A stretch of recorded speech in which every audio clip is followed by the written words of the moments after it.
Welcome to the Cinematic Trail, an AI-generated deep dive conversation into the ever-evolving world of cinematography.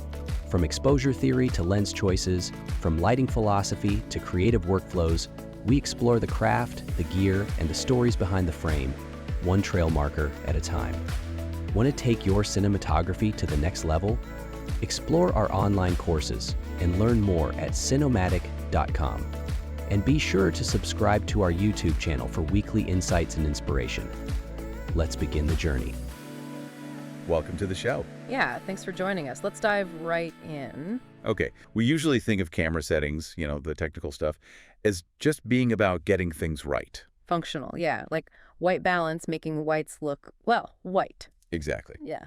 But what if white balance is actually like a really powerful creative tool? Mm-hmm. So for this deep dive, that's what we're getting into. Yeah, and we're looking at the source material you sent over, including some really fascinating ideas from Chris Tenard at Cinematic about using white balance deliberately. Right. So our mission today, basically, is to get past just using it for correction. Mm-hmm. We want to figure out how you can actually use white balance to, shape the feeling, the whole mood of a picture. Taking control, essentially, instead of just letting the camera decide what's neutral. Yeah, turning that default into a conscious choice. Most of us, I think, first meet white balance as like an auto setting, right?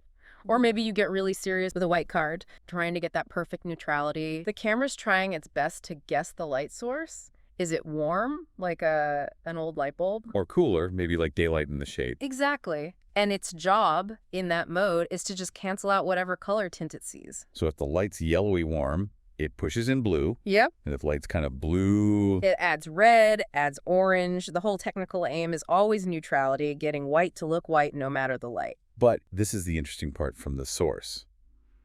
That comes at a cost, creatively speaking. A big one.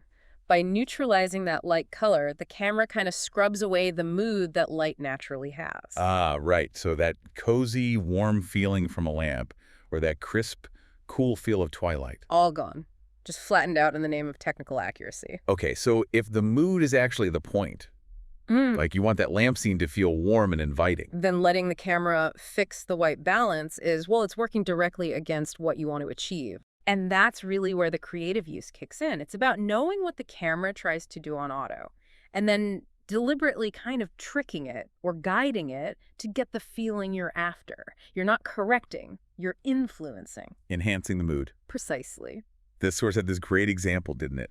Someone reading under an incandescent lamp. Yeah, classic warm light scenario. So normally you might think, okay, incandescent, that's around 3200 Kelvin. So you'd set your manual white balance there, or maybe let Auto WB handle it, or use that white card. Right, and the camera would land somewhere near 3000K, 3200K maybe. And technically. Technically, it's perfect for neutrality under that light. Whites look white. Whoa. But you look at the shot and it might feel flat. That lovely warmth you saw with your own eyes, it's just not there in the image. Okay, so here's the counterintuitive part. Instead of telling the camera the truth about the light to get neutrality, You tell it something different, a deliberate sort of lie, as you put it, to get the mood you want. how does that work? Okay, so if you want that warm incandescent scene to actually look warm in the photo, you don't tell the camera the light is warm, like 3200K. You do the opposite. You set the manual white balance as if the light source was actually cool. You tell it the light is bluish. Yeah, essentially. So for that 3200K lamp, Chris Tenard suggests setting the camera's white balance way cooler, like maybe standard daylight, which is typically around 5600 Kelvin. Okay, hang on. So the camera thinks the light hitting the sensor is 5600K, which is cool blue. To fix that perceived coolness, what's the camera going to add? It adds the opposite colors. It pumps in orange and red to try and neutralize that blue it thinks it sees. Ah, but the actual light isn't blue. It's already warm from the lamp. Exactly. So the orange and red the camera adds doesn't cancel anything out. It just piles on top of the existing warmth. So it makes it even warmer. Way warmer. It pushes the whole image towards that rich, cozy, moody feeling you were actually aiming for. Wow, okay.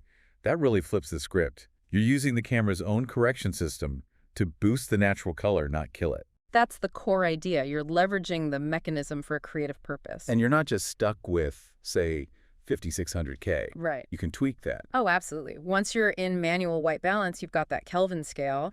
Dial it higher than the actual light source. Warmer image, more orange, more red. dial it lower than the actual source, cooler image, more blue. You can fine-tune that number until the mood feels just right. Okay, and then, crucially, once you found that sweet spot for the mood, You lock it. Lock that white balance in. Don't touch it again, even if you start adding other lights. I lock it. Because that setting now defines the fundamental color world, the mood baseline for your entire scene. It's the foundation. Right. And any other lights you bring in. They have to work within that world. You choose them or adjust their own color temperature relative to that locked-in white balance. The source mentioned that example scene, the one with the lamp, was actually shot during the day. Yeah, but crucially, they blocked out the windows, full control over the light. Okay. And they had a top light also set warm, right? Like Wow. 3200K. Yep, matching the practical lamp in the scene so the highlights felt motivated, like they came from that lamp. But then the main light, the key light on the person, Yeah. they didn't set that to 3200K too. No, because think about it. The camera's white balance is locked way up at 5600K. If they used a 3200K key light, it would look super, super orange on camera because of that white balance setting. Okay, so the skin tones would look really off even within the warm mood. Exactly.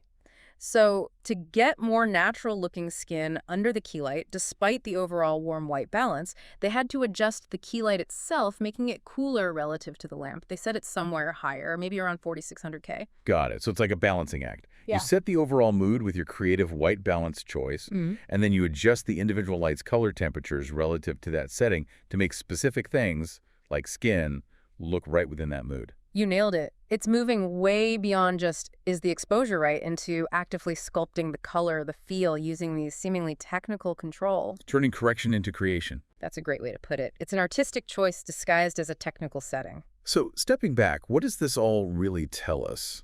This whole exploration of white balance, it kind of shows that these technical settings, they aren't just rigid rules for hitting one definition of correct. Not at all. They can be really flexible tools. You can intentionally manipulate them. You can use them to craft a specific mood, tell a story with color.